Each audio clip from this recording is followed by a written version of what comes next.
اسی لیے کثرت سے اپنے آپ کو مصروف رکھو۔ یہ جو محافل ہماری ہو رہی ہیں اللہ کرے کہ ہمیشہ قائم رہیں۔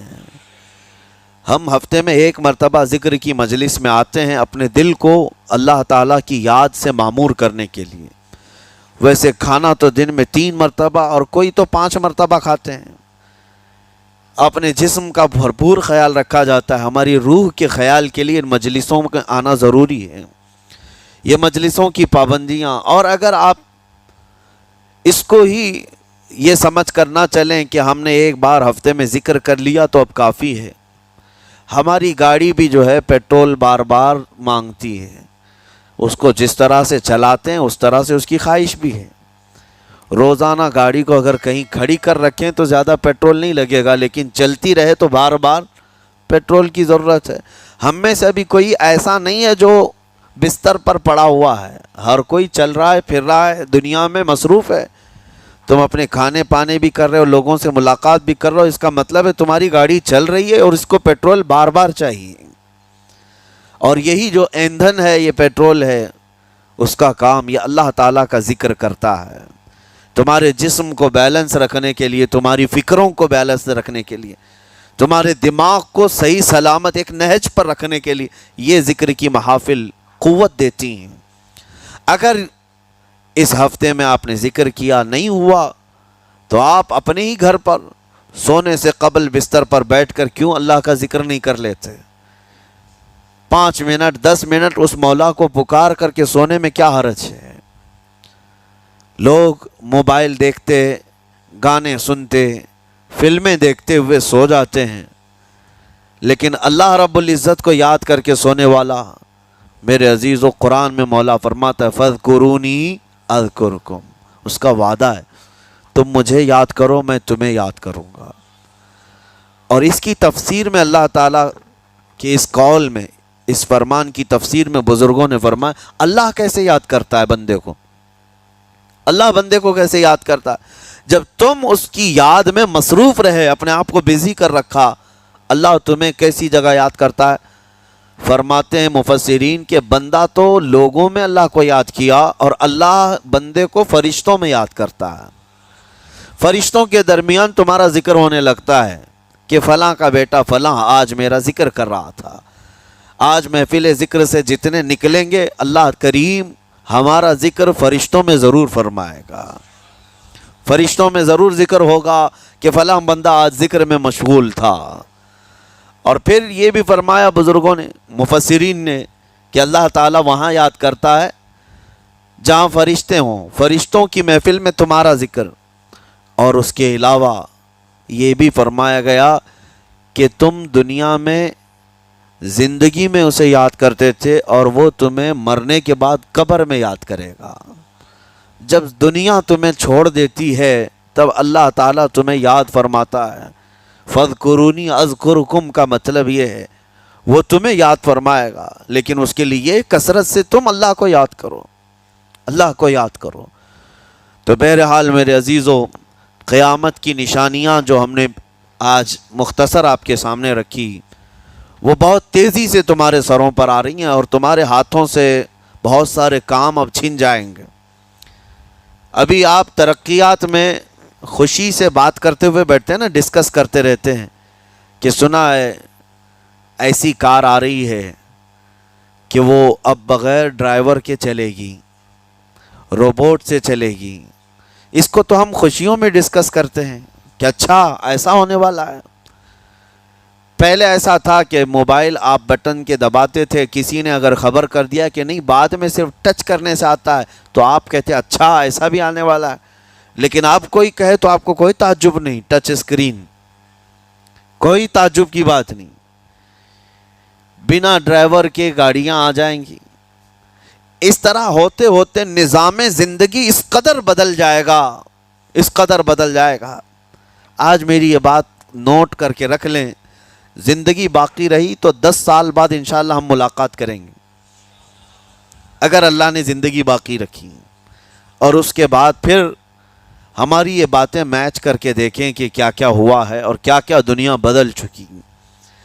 اسی لیے میں کوئی بھوشمانی نہیں کر رہا ہوں، اور نہ ہی کوئی جوتش بابا ہو طوطا لے کر جو بیٹھتا ہے، یا تمہارے ہاتھوں کی لکیریں دیکھ کر کے کوئی فیوچر بولنے والا نہیں۔ مصطفیٰ کریم صلی اللہ تعالیٰ علیہ وسلم کی احادیث سے جو قیامت کے قریب ہونے والے رونما ہونے والے واقعات ہیں، میں ترجمانی کر رہا ہوں حضور کی حدیثوں کی، اس لیے کہ ہمیں پتہ ہے دنیا کے سارے سائنسدان جھوٹ بول سکتے ہیں، مدینے والے کی بات جھوٹ نہیں۔ میرے آقا صلی اللہ تعالیٰ علیہ وسلم کا فرمان جھوٹا نہیں ہو سکتا۔ اس لیے اگلا دور جو آ رہا ہے وہ بڑا سخت ترین ہے۔ اب آپ دیکھیں، محنت سے عاجز، ہر چیز سے محنت سے تمہیں نکال لینا ہے۔ میں نے تو لکھنے پڑھنے کی ایک مثال دی کہ تمہارے ہاتھوں سے قلم چلا جائے گا، تمہارے پاس سے کتابیں جو پرنٹ ہوتی تھی یہ بھی چلی جائیں گی، بس تم موبائل میں آڈیو کتابیں سنتے رہو۔ اور دور تو ایسا ہوگا کہ کچھ لکھنا بھی ہے، وہ بھی ابھی آ ہی چکا ہے، وائس کمانڈ جو ہوتا ہے اس کو بولو وہ لکھ کر کے دے دے گا۔ تم اس میں موبائل میں جو بولو گے وہ ٹائپ بھی ہو جائے گا۔ تو جب آپ کے بولنے سے سب لکھ بھی جاتا ہے تو قلم اٹھانے کی ضرورت کیا ہے؟ قلم چھوٹ گیا تمہارے ہاتھ سے، یہ سب چیزیں چھوٹ جائیں گی۔ آگے اب دور کے متعلق پیشین گوئیاں بعض سائنسدانوں نے یہ بھی کی ہیں کہ بچے پیدا کرنے کے لیے شادی ہونا بھی ضروری نہیں۔ یہ دنیا کا پلان ہے، یہ میں فطرت خداوندی کو نہیں بتا رہا، اللہ کے قانون کے خلاف ہے، لیکن دنیا یہ بھی چاہتی ہے کہ شادی کی بھی ضرورت نہیں، بچے ہم لیب میں پیدا کریں گے، لیبارٹری کے اندر ماں کی جیسے رحم دانی ہوتی ہے، بچہ دانی، آرٹیفیشیل اس کو تیار کر کے اس کے اندر کسی مرد کے نطفے کو رکھ کر اس کو وہیں پروان دیا جائے گا۔ نہ کسی یہ شادی کی ضرورت ہے، نہ کوئی عقد، نہ کوئی ایگریمنٹ، کچھ نہیں۔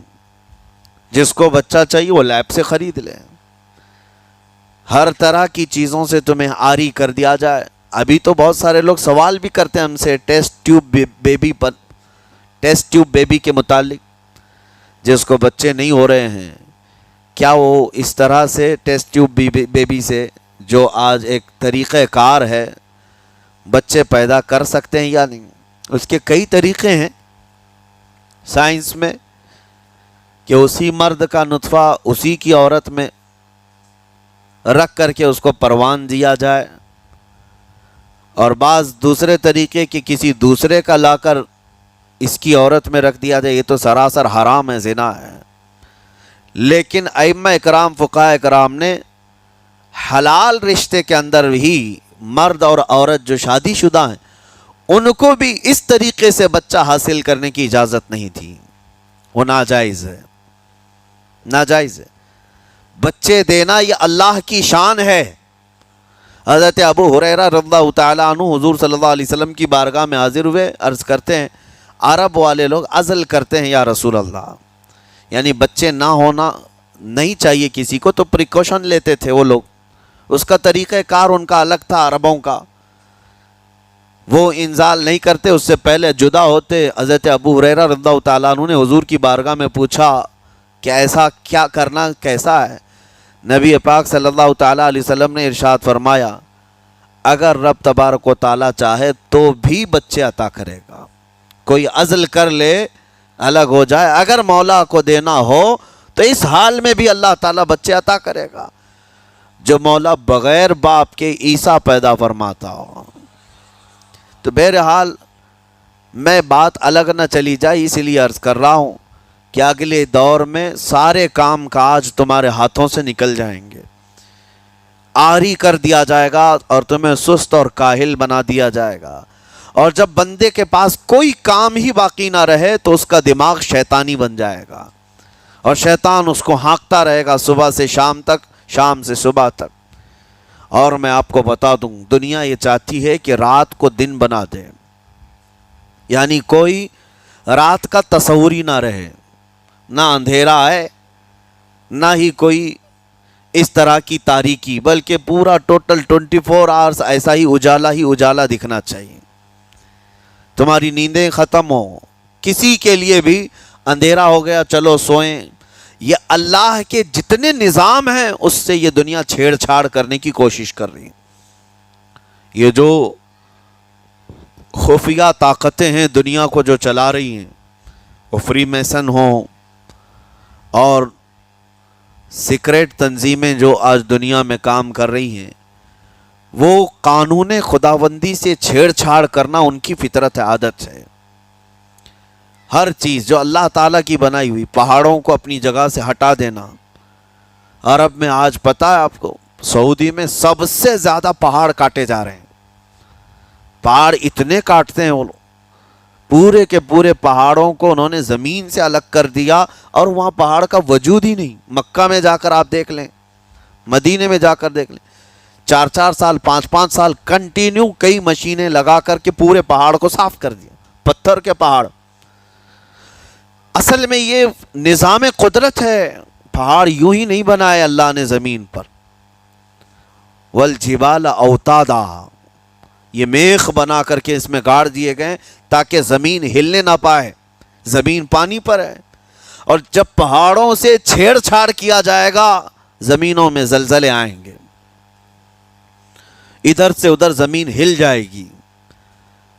اور تو اور انہوں نے اپنی ٹیکنالوجی کو بڑھاتے بڑھاتے قانون خداوندی میں چھیڑ چھاڑ کے لیے کیا نہیں کیا، انہوں نے جعلی اور آرٹیفیشل ارتھ کویک لانے کی کوششیں کی، مصنوعی زلزلے، مصنوعی بارش ہوتی نہیں، لیکن پورے کلاؤڈ کو جمع کر کے، بادلوں کو جمع کر کے ایک جگہ، اور پھر اس کو کیمیکل کے ذریعے سے پانی برسا دیا جائے۔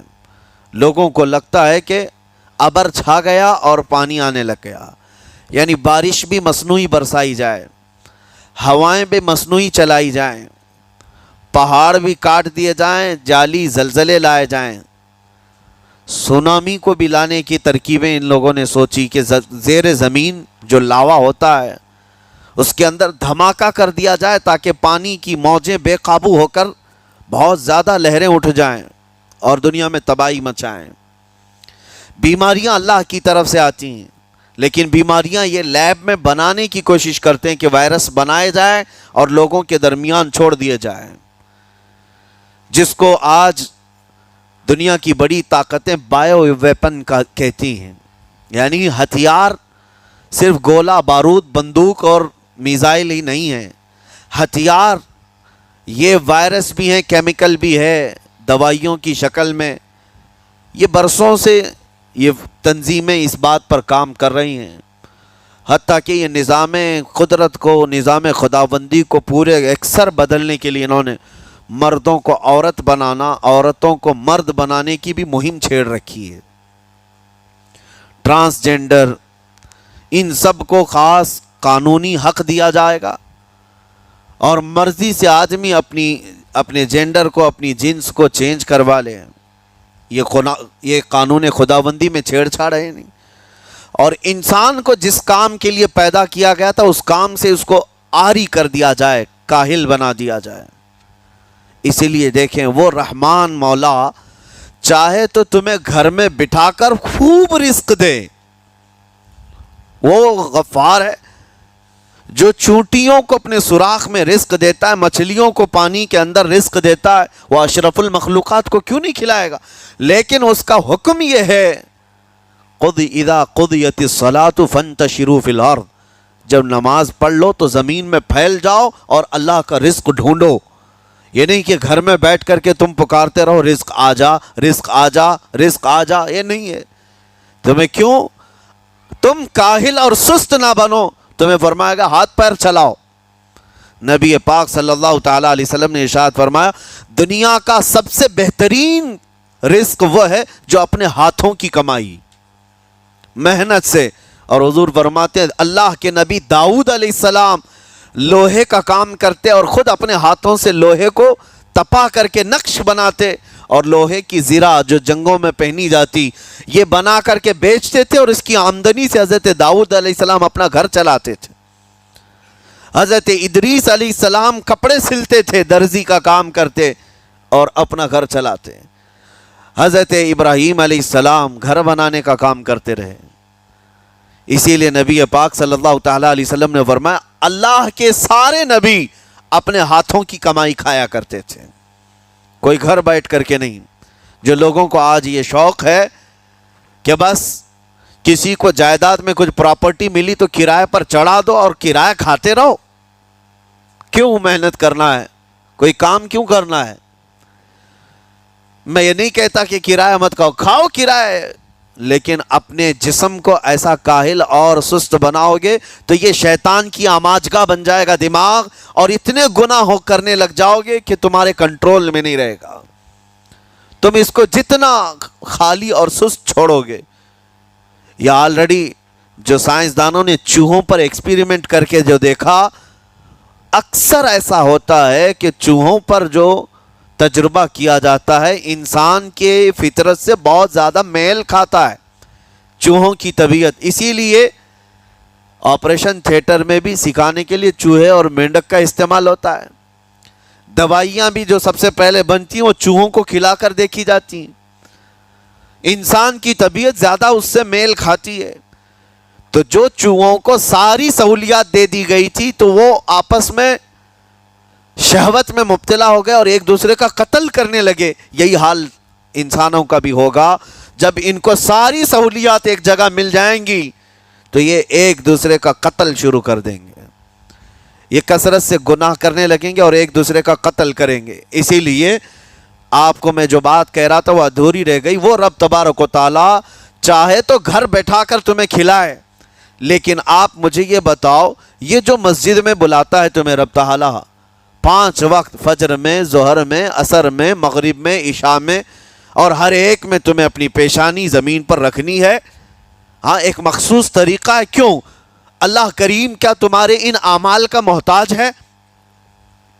محتاج ہے رب تعالیٰ کہ تم جتنے سجدے کرو گے اس کا پاور بڑھے گا، اس کی طاقت بڑھے گی، تمہاری عبادتوں سے اس کے خزانے بڑھیں گے؟ کچھ نہیں ہونا ہے، وہ بے نیاز ہے، اللہ الصمد، وہ بے نیاز ہے۔ لیکن تمہیں یہ جو پریکٹس کرائی جاتی ہے وہ اسی لیے کہ تم سست اور کاہل نہ بنو۔ کسی گاڑی کو زیادہ دن گیریج میں رکھ دیا جائے، چاہے وہ نئی کیوں نہ ہو، زنگ لگ جاتا ہے اور اس کے بعد پھر اس کے اندر خرابیاں شروع ہو جاتی ہیں۔ انسان اپنے آپ کو اسی طرح کاہل رکھ دے، سست رکھ دے، تو پھر اس کے اندر بھی عجب عجب قسم کی بیماریاں، وہ گناہوں کی بیماریاں بھی شروع ہوتی ہیں اور جسمانی بیماریاں بھی شروع ہوتی ہیں۔ اسی لیے تمہیں 5 وقت یہ پریکٹس بھی کرائی جاتی ہے کہ نمازیں پڑھتے رہو، اپنے آپ کو بزی رکھو، تم بار بار پیشانی زمین پر جھکاؤ اور اٹھاؤ، جھکاؤ اٹھاؤ۔ یہ پریکٹس اسی لیے کرائی جاتی ہے کہ تمہارا جسم سست اور کاہل نہ رہے۔ اللہ کریم بندوں کے تمام مصالح اور ان تمام حاجتوں کو بہتر جانتا ہے کہ بندہ کس میں بہتر ترقی کر سکتا ہے۔ اسی لیے میرے عزیزو، اپنے آپ کو خالی مت چھوڑو، اپنے آپ کو خالی مت چھوڑو۔ اور وقت ہمارے پاس اتنا کم ہے کہ حساب دینے کے وقت ہمیں سب کو پتہ چل جائے گا قیامت کے دن۔ یہ بھی روایت میں ملتا ہے کہ بندہ یہ یاد کرے گا کہ میرے پاس اتنا وقت تھا، کاش میں کچھ نہ کرتا تسبیح لے کر بیٹھا ہوتا، کاش میں کچھ نہ کرتا دعائیں ہی کر رہا ہوتا، تو اللہ تبارک و تعالیٰ اس کا بدلہ مجھے قیامت میں عطا کرتا۔ لیکن جنہوں نے اپنے اوقات کو یہاں پر خالی گنوا دیے، فضول میں برباد کیے، وہ بہت پچھتاوے میں ہوں گے، بہت پچھتاوے میں ہوں گے۔ جتنا وقت اپنے پاس باقی ہے اس کو مصروف کر دو، اس کو مصروف کر دو۔ اللہ کریم ہم سب کو گزرے ہوئے تمام برائیوں کے کفارہ ادا کرنے کی توفیق عطا فرمائے۔ رب تبارک و تعالی ہمیں سستی اور کاہلی سے محفوظ فرمائے۔ میں آپ کو اس لیے بھی ایکٹیو کر رہا ہوں کہ اپنے آپ کو اتنا پابند کر لو کہ رمضان آنے والا ہے اور اس میں عبادتیں زیادہ ہوں گی۔ کیوں؟ 20 رکعت کھڑے ہونے میں تمہارے جسم میں سستی اور کاہلی نہیں آنی چاہیے۔ ہاں ایک دن تراویح میں جوش میں آیا اور دوسرے دن افطاری کر کے خراٹے لینے لگ گیا، کھا کر کے پورا سو گیا، اور اس کے بعد پھر پتہ چلا سیدھے شب قدر میں آیا ہے۔ تو رمضان المبارک کو بھی جن لوگوں نے ایسا برباد کیا وہ پچھتاتے رہ جائیں گے، اور کچھ نہیں، رمضان ہر دن نہیں آنے والا ہے، اور ہر مہینے نہیں آتا ہے، سال میں ایک مرتبہ رمضان اللہ کا مہمان ہے، اس کے آنے سے پہلے اس کی آنے کی تیاریاں بھی کر لو، اپنے جسم کو ابھی سے اتنی عادت ڈالو، بلکہ جسم کو نہ صحیح لیکن دماغ کو اتنا بنا لو کہ مجھے یہ کرنا ہی ہے، یہ رمضان آئے گا تو میں ختم قرآن ضرور کروں گا۔